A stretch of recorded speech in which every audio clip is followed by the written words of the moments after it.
Today we've got some exciting news on the upcoming iPhone 18 Pro Max. We've got leaks on design changes, specs, colors, and some unexpected features. Let's dive in. Starting with the front, Apple might finally shrink the notch, or even ditch the dynamic island entirely. The selfie camera may stay as a small punch hole, giving the display a more edge-to-edge look. Full under-display Face ID seems unlikely for this model, though probably coming in future iPhones. The iPhone 18 Pro Max is also getting slightly bigger inside, weighing 243 grams, mostly for a larger battery and upgraded internals. That's good news for performance.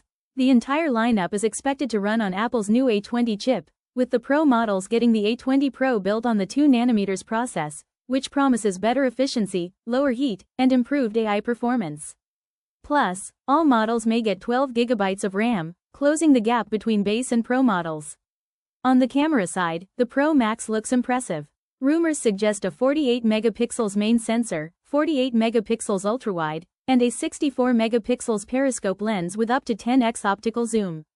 Apple might even test a 200MP stacked sensor, potentially the biggest leap in iPhone camera history.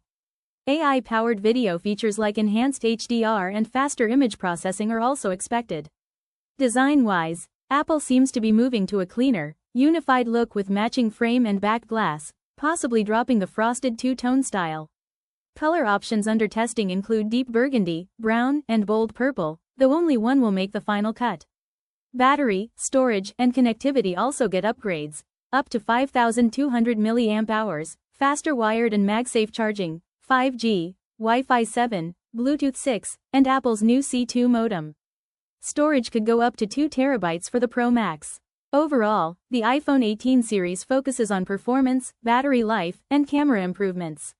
It's a solid, meaningful upgrade, especially if you're coming from an older iPhone.